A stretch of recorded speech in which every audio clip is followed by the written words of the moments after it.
Hey there, everyone. Welcome back to another episode of the Iowa Gravel Series Podium Podcast. I'm your host, Chris McQueen. And you know what? We have an amazing guest for you today. I've got Ian Frink. I'm sorry, Ian Frink. I should have asked you, Ian, while we were just chatting, just to make sure I got your name right. But he was third place in the 50K at the Waukon 100 here in 2024. I believe it was his first race with us this season, and we have not really chatted much at all. So this is going to be a wonderful conversation where we get to know each other and get to learn a little bit about Ian and how he got into gravel racing. Ian, thank you so much for being here. Chris, thanks for having me, and thanks for all you do to promote gravel racing and cycling throughout the state of Iowa. I think it's really special what you've been building, and it's a big part of the community. So thank you. Oh, thank you. I mean, it doesn't happen without folks like you signing up for these things and saying, yeah, this is how I want to spend my Saturday morning. Ian, did I get your name right? Yes, yeah, you nailed it. So no problem there. I stumbled over it because I was like, oh shoot, I usually try to ask and make sure I get everybody's name beforehand, but I definitely that will. Oops, I messed this thing up. Very well might be the theme of this episode, given some of the things that happened at Waukon. But I'm sure we'll get into that. Ian, I'd love to start off a little bit with who you are, where you're living, and how you got into cycling. Kind of like what your cycling experience is.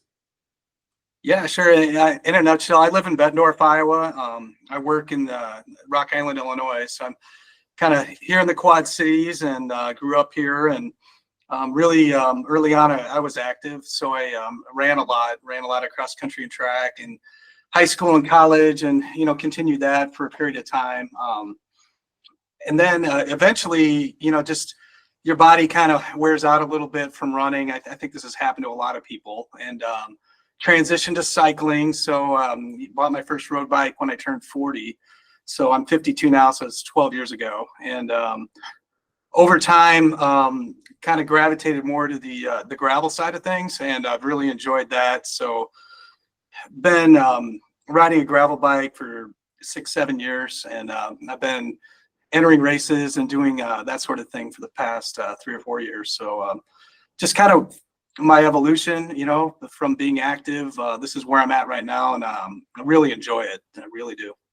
Oh wow, that's sweet. I mean, coming into it at 40, I mean, we got to go a little bit back in time, because I have to assume that you getting on a bike at 40 was not the first time you got on a bike. Like, do you have any memories of like your first time riding bikes, and like kind of like, I mean, did you ride bikes at all? Maybe I'm wrong. Maybe 40 was the first time you ever put you ever got on a bike. No, I mean, I think riding a bike was just a mode of transportation for me before. Everybody, when they're kids, biking everywhere, biking to school, all around town. So, yeah, that was a big thing. And when I was in college, parking was at a premium on our campus. So I would bike everywhere for that. That was pretty fun. And then, yeah, just kind of got away from it, after a while, and probably wasn't on a bike from late 20s until I did turn 40, honestly. So my main activity was running, and just kind of busy with life, and hadn't gotten back to it until then. So what was it like getting into the bike scene for you? Did you have a buddy that kind of helped you out with the equipment thing, or did you just kind of jump in? What was your process to be like, okay, the knees hurt, let's go get a bike? Yeah, well, I talked to a few folks. So I was probably, I was always pretty fit, and then, kind of late 30s, little out of shape, and that 40 is kind of a big mark that a lot of people like notice. Oh, hey, I'm turning 40. So started talking to some folks, that were into cycling, just some guys in my neighborhood, and ended up buying that first bike, and and that still to this day, I don't do a ton of group rides and things like that, but really just kind of got into it on my own, and it's kind of a release for me, like just kind of a stress relief. And sometimes just biking on my own is kind of therapeutic for me, after a long week at work, or a long day. You can just kind of unwind and, still get some exercise. And, that's kind of where the value was initially. And I just kind of got into a routine and set some mileage goals. And over the years, just, became, pretty avid as far as that goes. And, a lot of support from my wife and our son. And, they understand that, it's a good outlet for me. Yeah, no, I think a lot of cyclists they get into it and they'll say, "Man, cycling may be expensive, because there's equipment and there's apparel and there's all the gear and stuff and you add a GPS or whatever and it, can add up a little bit." But they, a lot of folks will say, "Well, it's cheaper than my therapist." And you can do both, that's totally fine as well. But like cycling for me has always been the place where I found like I can have really good conversations, often just with myself, and go and clear my head and everything. Are you kind of one of those folks that has like your set route, or are you one that like, okay, time to go get on a ride and you try to explore? What's your style? Yeah, so I'll explore on the gravel roads quite a bit, and I'm pretty fortunate. I live in North Bettendorf, and a mile or two north of me, there's probably 100 miles of gravel roads, and I'm pretty familiar with all those paths, and feel very fortunate to have that where I can get out for 90 minutes and maybe just see a few cars.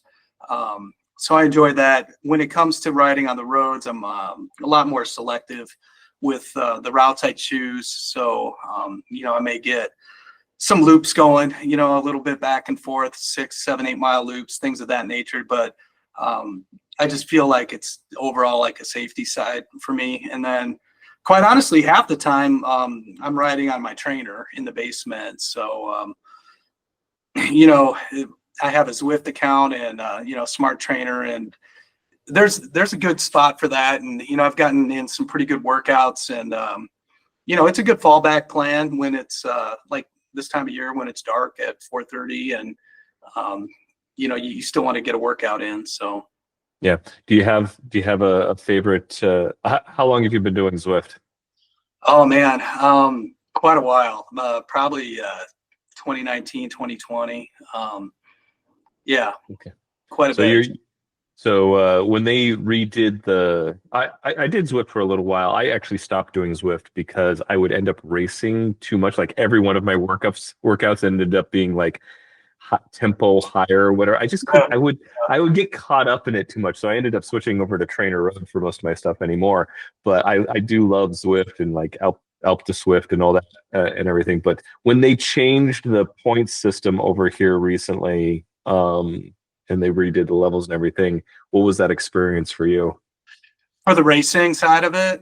Racing and like all your, the drop points and like your Oh, levels and everything. yeah, And so the levels were funny. Yeah, it just seemed like it was a real slow progression for a while, and then I think the ratings changed, so you leveled up a lot faster. So that was interesting. I mean, I don't pay too much attention to that, but yeah, you do notice it, and then especially this time of year, I start jumping in some of the races. So they give you an assignment, and it's fun. I mean, it's just breaks things up, and it's amazing to me. Sometimes you do get caught up in it, like you said, and you could do a 20 or 30-minute race and just be completely smoked at the end of it. And you do get caught up in it, but it beats the alternative back in the olden days of just having a trainer staring at a wall or watching a game on TV. So it's a good alternative. so what's the most fun that you have? I mean, like, Zwift probably isn't as fun as, getting out and exploring in the area or whatever. But what is it that keeps you coming back to Zwift? Is it the racing? Do you find that's the biggest thing, or what's I just what's your I favorite? just think it's easy, man. The training, it's an easy thing to do. I can go in my basement. I try not to pick up my phone when I'm biking, but yeah, if there's something going on, or it's something important, I can kind of check that. And I know it sounds kind of lame, but it's a good quick workout. And the weather's the same in my basement every single time. I don't have to layer up, and don't have to worry about, there's no cars in my basement. There's no wind, no rain. So it's it's a good, easy alternative. That said, I do, prefer to be outside, obviously, on gravel whenever I can. So, Yeah. So, I mean, have you said you're doing a little bit more racing and everything. Are you structuring your plans and your workouts around certain fitness goals? Were you kind of aiming for the podium as you in your training and things, or are you more of a yeah? What tends to be the focus of you mentioned the mental health aspects, but what tends to be maybe the focus of your training? More structured or more like just purely fitness? I'd say it's primarily fitness. I've done some structured training and some workouts, and that's good. I'm a competitive person. That said, for me to get on the podium is pretty rare. I was on a Masters podium for a Hell of the Wind early this year, and then third in your race. Other than that, I'm usually living more like that 10th to 15th spot in a lot of these races.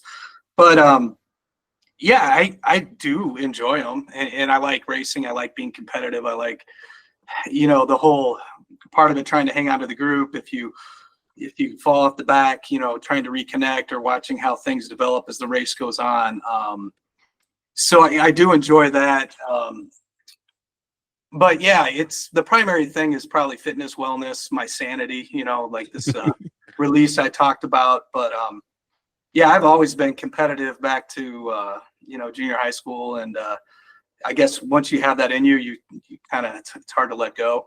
Yeah, it's hard to well, and it's it's something that I grew up, and I think I literally got this from my grandfather through my dad and everything. There was kind of like an anti-competitiveness, and for me now, somehow falling into this situation of being a race director, I see how much value there is in having a good, healthy, competitive sportsmanship outlook on life. Competition is good. We live in a very competitive society, and that's not a bad thing. And so I have a deep regard for those that come with a strong competitive zeal. I can tell you a story about my wife and how much I've come to appreciate her competitive zeal and everything. But I don't think that's a bad thing. Can you tell me a little bit about your early success, kind of that spark that maybe happened with you realized, oh, I not only maybe am competitive, but I can compete, and I enjoy that.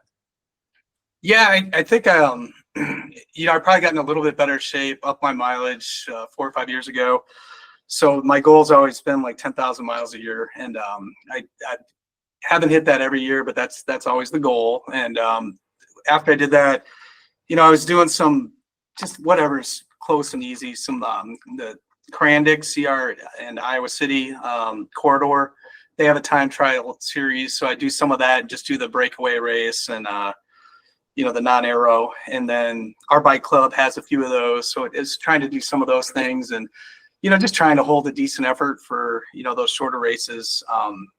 And then yeah, I've probably done a total of 15 gravel races now, primarily with Big River here on this side of the state, and then now trying your event out up in Waukon. And I do enjoy both series because I think they cater to the competitive folks, the folks in the middle who are just trying to get a good hard workout and ride in groups, and then there's usually some other folks that are just having fun, and they're just out there. And I think it's cool.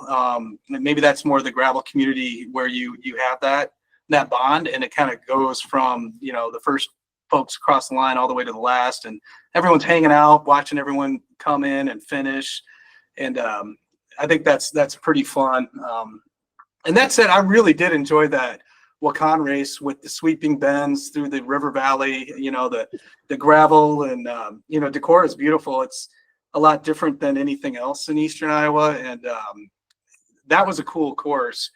And it was interesting. I actually took a bad line early on, and dropped my chain and went down, got a little scratched up, but it was my own fault because I hadn't really paid attention to the course, and we came into a B road pretty early.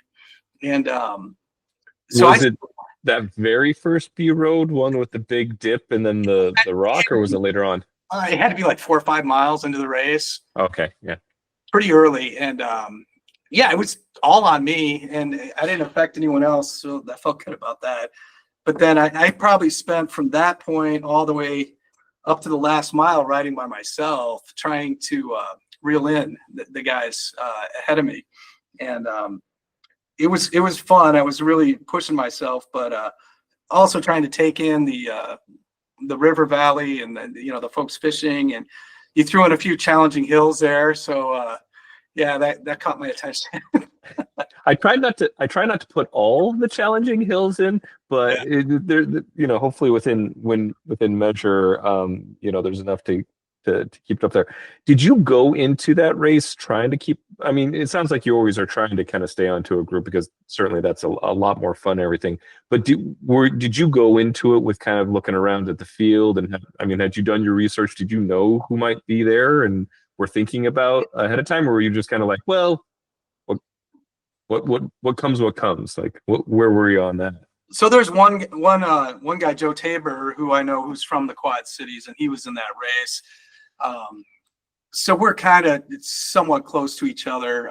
He's probably beaten me more than I've beaten him, but I knew Joe, but no one else really in the race, and I was kind of trying to gauge off of him. But yeah, he ended up breaking away, and he had to be at least 2 minutes ahead of me at the end.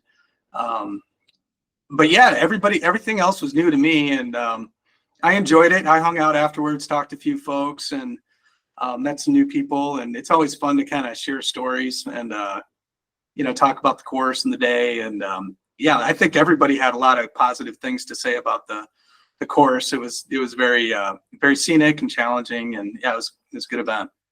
Had you ever ridden up there before? Was that your first time in the Driftless Hills? I've been in Decorah before, but I've never ridden up there. So this event worked well for our schedule, and I'm like, all right, I'm gonna go give this one a shot. So it was cool. It was laid out well and well thought through. So Oh, thank you. You mentioned you were part of a bike club. What bike club are you part of? well, so I ride with there's the Quad City Bike Club. That's kind of an overall group here in our area, and then I ride with the Fit Wave team, which is a lot of the guys that are doing the Big River series. So that's a pretty cool team because we have everything from a guy who's 15 or he might probably 16 now, up to some guys in their mid 50s, and they're all pretty competitive and good guys, and so that's fun. And then there's a few informal group rides that we have here on weeknights. So I try to get out and do those, and I usually ride from a local brewery or bike shops. And yeah, it's been good. The community's growing, and I would say there's probably at least 50 people in the Quad Cities that are riding gravel on a pretty serious and regular basis. And I don't think it was like that 5 or 6 years ago. Yeah, that's really cool. And I've been a big fan of what I'm forgetting his name, who's running Big River, who's from Bitwave. Luke, Yeah. yeah. Unfortunately, I'm on the far west end of Iowa, and so my availability to get all the way out to the other side of Iowa is rare at times. And it's something where like I've been thinking about it a lot for this year, is trying to get on more races that are not my own. It gets a little difficult when you have 7 races of your own that you have to be to. But it is kind of a goal that I have more for this year. What speaking of kind of like goals, given that we're kind of at the end of the season, what have you set out a race schedule for next year? Are there things that you're looking at for next year that you're like, hey, I want to go do this? Not anything too specific. I mean, I'm probably living within an hour or two of here, which would be Big River Series, or anything out in your Eastern Iowa, events. So that's kind of what I'll target for, and we'll just have to see how the schedule lines up. Our son's a senior in high school, and he's into sports, and we'll work around his schedule, because that's the priority. I want to be able to attend those things, and but I'll definitely try to sign up for, I don't know, half dozen events if possible, and get out there and get after it. So But no stated one, A race that you're looking at, because I mean core four is out there in that Yeah. in that area. Is that something that you've done or you would be interested No, in doing? I've talked to some folks that have done that. Yeah, and they speak very highly of it, and super challenging from the sounds of it, especially if you're trying to race it all the way through. But yeah, I would like to get to the point where I'm doing some longer events. I mean, I've only done a couple 100Ks, and I live primarily in that 50K area, so I just try to get out to what I can. I've got a fairly busy work schedule too, so there's just moving parts, but I'm definitely Oh going to make yeah. it work and try to get out to as much as I can. So Yeah, no, there's always a lot to juggle. This is we had a quick chat ahead of time, and I've never said this out loud, but I think it rings true to me that like the Iowa Gravel Series, we try to make it kind of like the busy person's easy to get on the race on the Saturday morning sort of event. And that means that it's hard to juggle, and it means that you have to get up a little bit earlier, probably to get to these things because we do start them early so that we can kind of have everybody back by lunch and stuff. But it's for me, I love the fact that we are having an opportunity to gather and get to know folks and extend our network, so to speak, of people in gravel and gather together. Um, I'm curious, if there was one thing, this is a question I often ask folks, if there was one thing that you could change inside of the gravel world or just kind of magic wand away, is there anything inside of cycling or graveling where you're like, man, if I could just make this happen, it'd be fantastic. yeah, put less rock down on county roads sometimes. My lord, like there's a few Scott County is they put a lot of rock down, so sometimes that you can kind of turn on a road and next thing you know you're cruising along at 17, 18 miles an hour, and then you're down to like 13.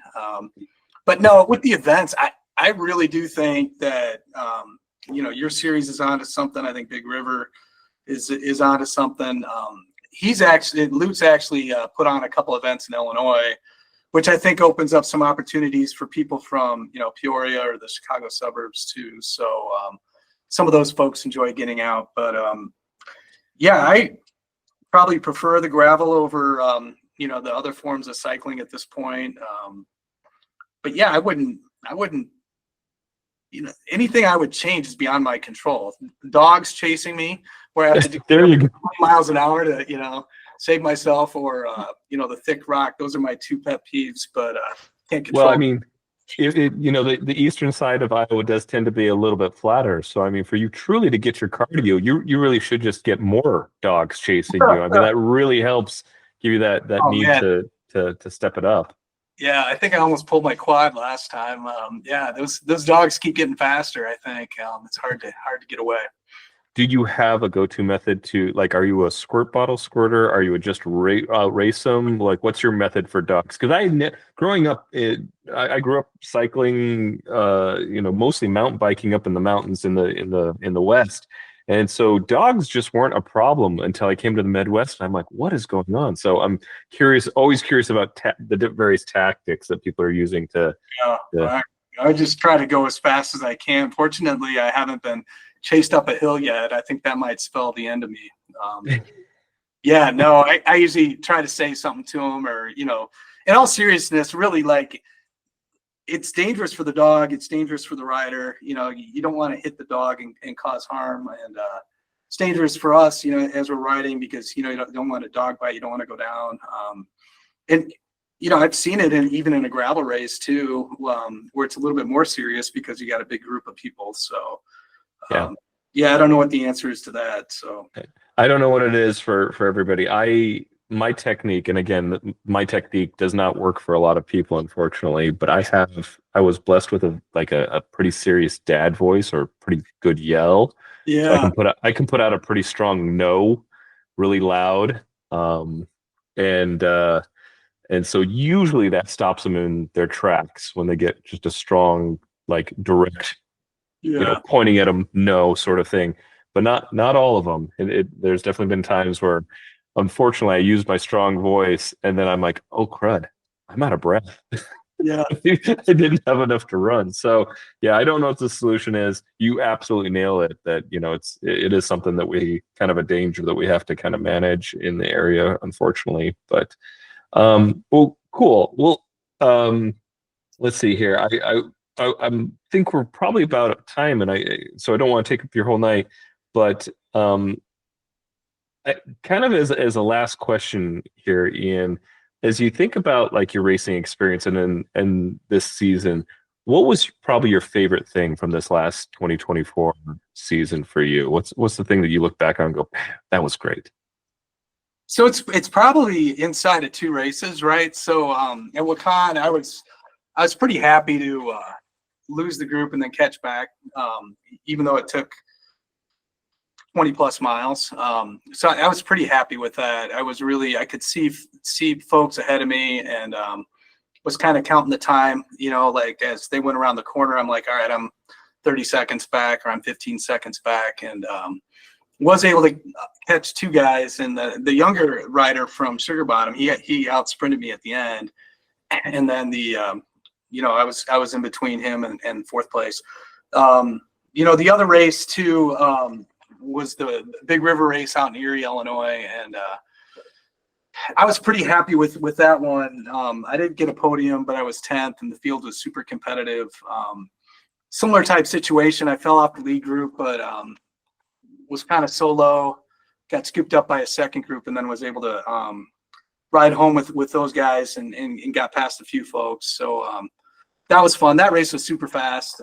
It had a flatter layout, and then the funny thing with that course too, with Big River, Luke put a BMX track in that.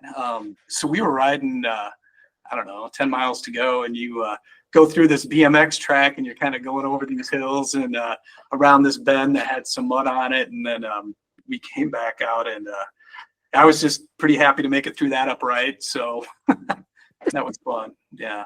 That is fun. We're looking at some different formats for this year, next year. Glenwood out this way has always had a bit of a mixed surface.